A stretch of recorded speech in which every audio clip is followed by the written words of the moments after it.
Hello everyone, Assalamu alaikum. How are you all? I am fit and fine. Alhamdulillah for everything. Today I will discuss about a review class for SSC 2025. সম্মানিত শিক্ষার্থী এবং আমার audience viewer, আমরা আজকে আলোচনা করতে যাচ্ছি simple to complex নিয়ে একটি review class.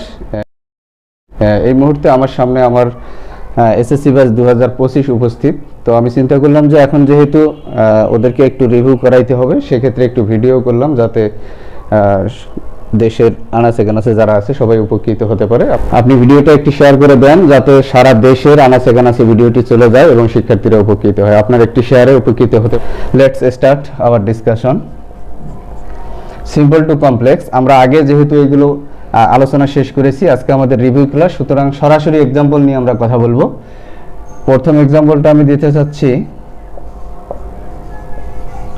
Going to market he bought a shirt. যারা একেবারেই সিম্পল টু কমপ্লেক্সের আলোচনা আগে শোনেনি বা বোঝেনি, তারা একটু মনোযোগী থাকলে হয়তো বুঝে যাবে। যারা আগে শিখেছেন, এটি যেহেতু রিভিউ ক্লাস, তাদের জন্য বেশি ইম্পর্টেন্ট। যেমন আমরা এই সেন্টেন্সটিকে কমপ্লেক্স করব, going to market he bought a shirt. বাজারে গিয়ে সে একটি শার্ট কিনেছিল, সে একটি শার্ট ক্রয় করেছিল। এই সেন্টেন্সটিতে আমরা জানি যে সিম্পল টু কমপ্লেক্স করার সময় দুটি জিনিস অবশ্যই বুঝতে হয়, একটি হচ্ছে সাবঅর্ডিনেট ক্লজ আর একটি হচ্ছে প্রিন্সিপাল ক্লজ। একটি সাবঅর্ডিনেট ক্লজ আর একটি প্রিন্সিপাল ক্লজ। তো এখানে আমাদের ভার্বও বুঝতে হয়, non finite verb, finite verb. এগুলো নিয়ে আমি যেহেতু আজকে কথা বলবো না, সরাসরি রিভিউ করব। তো আমাদের নিয়মটা ছিল, আমি এটা সহজভাবে বুঝাইছিলাম, পার্টিসিপল অথবা জিরান কোনো কিছুই বলিনি। আমি বলেছিলাম ভার্বিং, ভার্বের সাথে আইএনজি যুক্ত কোনো সেন্টেন্স যদি চলে আসে, আমরা সেটার কমপ্লেক্স করব প্রথমে অ্যাজ, সিন্স, হোয়েন। তো অ্যাজ, সিন্স, হোয়েনের মধ্যে আমরা বলেছিলাম যে এটি যদি কারণ প্রকাশ করে তাহলে অ্যাজ অথবা সিন্স, আর যদি কারণ প্রকাশ না করে তাহলে হোয়েন। সেক্ষেত্রে going to market he bought a shirt, বাজারে গিয়ে সে একটি শার্ট ক্রয় করেছিল, এটি কারণ না। মানুষ অনেকবার বাজারে যায়, প্রতিবারে শার্ট ক্রয় করে না, সুতরাং আমরা এখানে হোয়েন বসাতে পারি, হোয়েন। তারপরে আমার যেটা দরকার হবে সেটা এই সেন্টেন্স থেকে আমাকে বুঝতে হবে যে এই যে একটি ক্লোজ, এই ক্লোজটাকে সেম প্রিন্সিপাল ক্লোজের মতো সাজাতে হবে। তো সেক্ষেত্রে আমি দেখব যে এই ক্লোজের মধ্যে সাবজেক্টের অভাব। এটি খুব সহজে বোঝা যায়, এটি একটি সহজ ইস্যু যে সিম্পল থেকে কমপ্লেক্স আসলে সহজে বোঝা যায়। এই ক্লোজে আমার সাবজেক্ট নেই। তো আমি একটা জিনিস মনে রাখবো যে এই লোকটা গরিব আর এটি হচ্ছে সামর্থ্যবান বা ধনী লোক। তো গরিব মানুষের উপর ধনী মানুষের উপর গরিব মানুষের কিছু হক আছে। সে এই দিক দিয়ে যদি আমরা চিন্তা করি, এখানে যা কিছু প্রয়োজন সব কিছু এই ব্যক্তিটা একে হেল্প করবে, যা দরকার। তার মানে টোটালি এই সেন্টেন্সটা অলওয়েজ ফলো দা ক্লোজ, এই ক্লোজটা সব সময় একে ফলো করবে। আমরা দেখতেছি যে এখানে সাবজেক্ট নেই, তাহলে সাবজেক্ট কোথায় পাবে? আমি এখান থেকে ধরে নিব যে এই ক্লোজের কাছ থেকে আমাকে সাবজেক্ট নিতে হবে। তো এই ক্লোজের সাবজেক্ট ছিল হি, তাই আমি এখানে হি নিয়ে ফেলছি। আশা করি বুঝতে কোনো সমস্যা হয়নি। তো এখন আমার সাবজেক্টের পরে ভার্বের প্রয়োজন। তো এখানে ভার্ব আছে গো। এই ভার্ব আমাকে বসানো যাবে না, আগে দেখতে হবে এই ভার্বের অবস্থা কি। এখন যেহেতু এটা প্রিন্সিপাল ভার্বের জায়গায় বুঝতেছে, প্রিন্সিপাল ক্লোজকে ফলো করতে হবে। এই ভার্বটা ছিল বাই থেকে হয়েছে বট, সুতরাং ভার্বের 2 নম্বর ফর্ম, পাস্ট ফর্ম। তাহলে এই যে ভার্বটা আছে, এই ভার্বটারও পাস্ট ফর্ম হয়ে এখানে বসতে হবে। যেমন গো এর পাস্ট ফর্ম হলো went, when he went to market। এতটুকু কাজ করার পরে পরবর্তী যে প্রিন্সিপাল ক্লোজ আছে, এটা নিয়ে আমাদের কোনো কাজ নেই, এটা সরাসরি যা আছে সেম।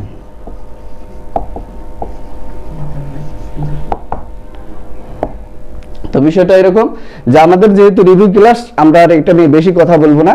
আশা করি যে সবাই বুঝে গেছেন যে আমাদের প্রথমে ছিল অ্যাজ, সিন্স, হোয়েনের যে কোনো একটি বসাতে হবে, এটি বসাইছি। তারপরে একটি পূর্ণাঙ্গ ক্লোজ তৈরি করতে গেলে আমার সাবজেক্ট প্রয়োজন। সাবজেক্ট কোথায় পাবো? প্রিন্সিপাল ক্লোজ থেকে আমি সাবজেক্টটা নিয়ে নেব। তারপরে ভার্ব দরকার, এরও ভার্ব এখানে আছে গোয়িং। তো আমি গোয়িংটা বসাবো কিভাবে? বসাবো প্রিন্সিপাল ক্লোজের ভার্বকে ফলো করে। এটি ভার্ব 2 ছিল, সুতরাং গোয়িং এর ভার্ব 2 হচ্ছে ওয়েন্ট। আর অবজেক্ট দরকার বা আদার্স দরকার, এক্সটেনশন দরকার, সেটি এর আছে, বসাই দিয়ে বাকি অংশ হুবহু লিখলে এটি হয়ে যায়। আশা করি বুঝতে কোনো সমস্যা হয়নি। পরবর্তী একটি রুলসে আমরা চলে যাব, যেটি ছিল বাই প্লাস ভার্বিং। আমি এখানে লিখতে পারি বাই লার্নিং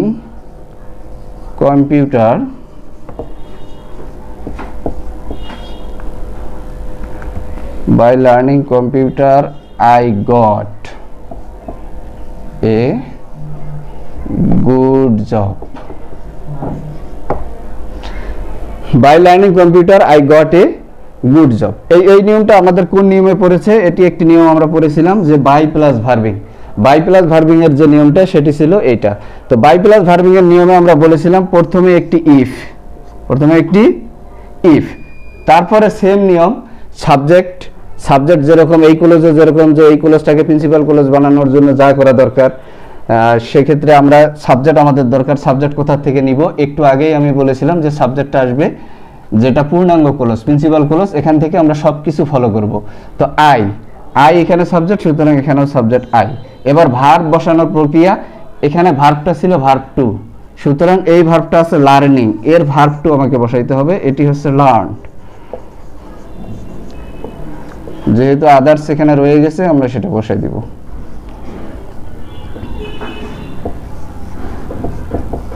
পরবর্তী ক্লজ আমরা হুবহু বসাবো, এটিতে কোনো আর সমস্যা নেই। তো আশা করি নিয়মটা এখন ক্লিয়ার। আমরা যেহেতু অনেকবার এগুলো পড়েছি, এটি review class. Verbing, by plus verbing. আরেকটি নিয়মে আমরা চলে যেতে চাই। এর পরবর্তী নিয়মটা আমরা পড়েছিলাম without plus ভার্বিং।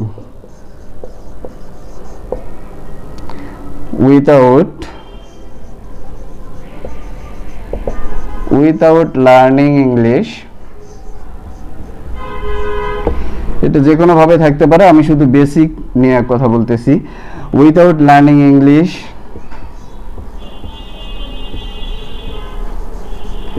You will not make a good result.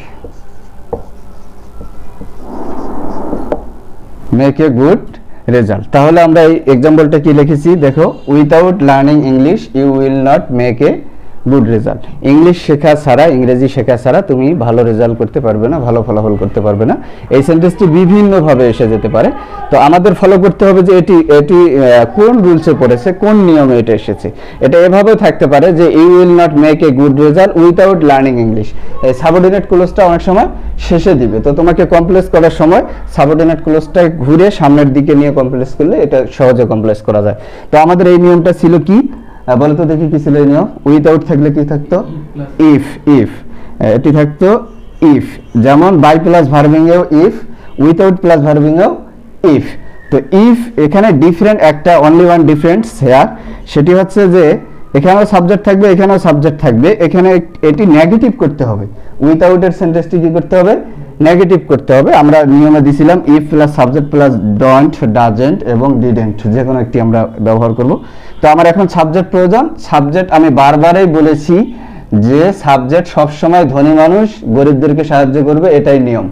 হ্যাঁ, এটা আসলে কাউকে ছোট করার জন্য বলতেছি না, এটা হক। হ্যাঁ, এটা আমাদের মুসলিম হিসেবে আমরা যতটুকু জানি যে এটা আমাদের শরীয়ত সম্মত একটি আমাদের হক থেকে যায়, যে এটা আমাদের দায়িত্ব। ধনীদের দিক থেকে দায়িত্ব, গরিবদের দিক থেকে এটাকে আমরা হক বলবো। তো সেক্ষেত্রে আমি এটা এক্সাম্পল দিচ্ছি শুধু পড়ানোর জন্য, নেগেটিভ নেওয়ার দরকার নেই। তো এই ইউ আমরা সাবজেক্ট হিসেবে ধরে নিতে পারি। তার মানে এই ক্লোজের ঘাটতি ছিল সাবজেক্ট, সুতরাং আমরা সাবজেক্ট এখান থেকে নিলাম। এখন আমার নিয়মে ছিল ডোন্ট, ডাজেন্ট অথবা ডিডেন্ট। সেক্ষেত্রে আমি দেখব যে সব সময় ফলো করব প্রিন্সিপাল ক্লোজের অবস্থা কি। এটি অবশ্যই প্রেজেন্ট ফর্ম। এটি যে যদিও ফিউচারের অক্সিলারি ভার্ব, কিন্তু উইলেরও আরেকটি পাস্ট আছে, উড। তো সেক্ষেত্রে আমরা ওকে প্রেজেন্ট হিসেবে ধরবো। ইউ যেহেতু থার্ড পারসন সিঙ্গুলার নয়, এটি সেকেন্ড পারসন, সুতরাং ডাজ ব্যবহার করা যাবে না, ডিড তো নেওয়া যাবে না কারণ পাস্ট ফর্ম এখানে নেই, সুতরাং আমাকে ডোন্ট নিতে হবে। এটি আগে থেকে জানা, এই মুহূর্তে আর এটা শেখানোর সময় নেই। If you don't learn, if you don't learn English, পরের ক্লোজ আমি বলে দিয়েছিলাম, পরের ক্লোজে প্রিন্সিপাল ক্লোজে আমাদের কোনো কাজ নেই, এটি শুধু সেম যা আছে সেম লিখতে হবে। এটাতে আমাদের কোনো কাজ নেই। তাহলে এখন পর্যন্ত আমরা বুঝলাম যদি ভার্বিং গোয়িং যে কোনো ভার্বিং দিয়ে সেন্টেন্স শুরু হয় আমাকে বসাইতে হবে as since when plus subject. Subject কোথায় পাবো? প্রিন্সিপাল ক্লজ থেকে নিয়ে নেব। তারপর ভার্ব বসবে। ভার্ব কিভাবে বসবে? Always follow. This verb always follow the principal clause. সব সময় প্রিন্সিপাল ক্লজকে ফলো করতে হবে। আর you have to know about the clause. You have to know about the clause. There are two kinds of clause, that is principal clause and subordinate clause. You have to know about the finite or non-finite verb. Now I will discuss about an example which is very important for SSC 2025. Infinitive verb. আমরা জানি যে infinitive verb নামে একটি non finite verb আছে। Non finite verb তিন প্রকার: participle, জিরান, infinitive. তো এই পার্টিসিপল জিরান নিয়ে এই মুহূর্তে আমি কথা বলবো না, আমাদের ইনফিনিটিভ ভার্ব নিয়ে কথা বলা দরকার। তার কারণ সালগুলোতে আমরা দেখেছি যতগুলো সালে প্রশ্ন হয়েছে খুব কম সংখ্যক সাল পাওয়া যায় যেটাতে কমপ্লেক্স টু প্লাস ভার্ব দিয়ে আসেনি। টু প্লাস ভার্ব দিয়ে কমপ্লেক্স আসেনি এমন খুবই কম সংখ্যক সাল পাওয়া যায়। এই নিয়মটি শিক্ষার্থীদের জন্য বলতেছি, এটা খুবই গুরুত্বপূর্ণ, ভেরি ভেরি ইম্পর্টেন্ট একটি রুলস। এখন আমরা এই এক্সাম্পলটি দেখব। একদম সহজ করে একটা সেন্টেন্স দিতে পারি, he went to river to catch fish.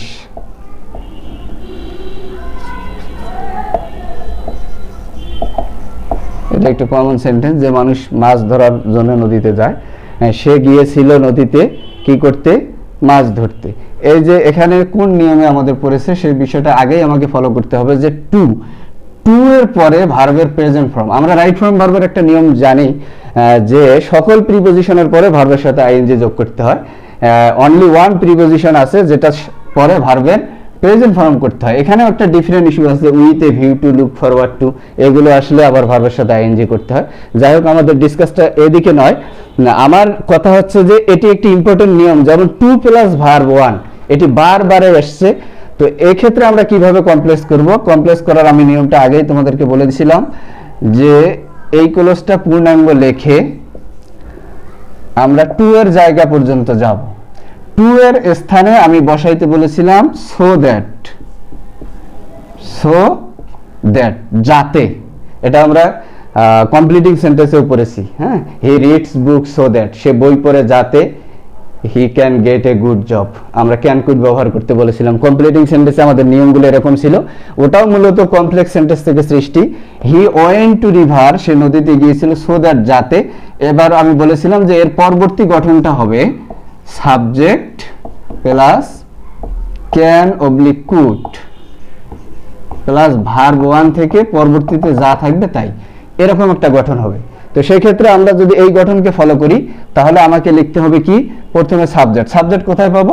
ওই পূর্বের জায়গায় আমরা ফিরে যাই, যে যার ঘাটতি আছে তাকে প্রিন্সিপাল ক্লজ দিয়ে দিবে। তো কি ঘাটতি আছে? সাবজেক্ট ঘাটতি আছে। সাবজেক্ট আমরা এখান থেকে নিয়ে নিলাম, সাবজেক্টের পূর্ণতা হয়ে গেল। এখন আমার দরকার, আমার নিয়ম বলেছিল, আরেকবার সুবিধার্থে নিয়মটা দিচ্ছি, subject can oblique could plus verb one থেকে পরবর্তীতে যা থাকবে সব। তাহলে ক্যান অবলিক কুড, আমি এখানে ক্যান দেবো না কুড দেবো, এটা টোটালি ডিপেন্ড করবে। আমার আবারও বলছি যে ভার্ব সব সময় প্রিন্সিপাল ক্লজের ভার্বকে ফলো করতে হবে। এই ক্লজের ভার্বটি এটি ছিল গো থেকে হয়েছে ওয়েন্ট, সুতরাং ভার্বের 2 নম্বর অবস্থানে আছে। আমাকে তাই ক্যান না দিয়ে ক্যানের 2 নম্বর ফর্মটি যেটি আছে past, could. He went to river so that he could catch. এখানে ফিশ থাকতে পারে, আমি ফিশটা দেইনি হয়তো ভুলে। He could catch fish. তাহলে এটি হচ্ছে আমাদের টু প্লাস ভার্ব। তাহলে আমরা এখন পর্যন্ত রিভিউ করলাম বাই প্লাস ভার্বিং, উইথাউট প্লাস ভার্বিং, সরাসরি ভার্বিং, আর আমরা রিপিট করেছি two plus verb.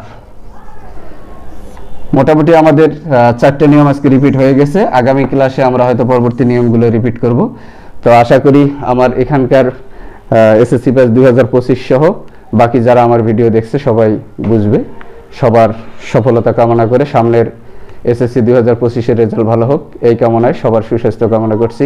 Thank you সবাইকে। আসসালামু আলাইকুম রহমতুল্লাহ। Like, comment and share.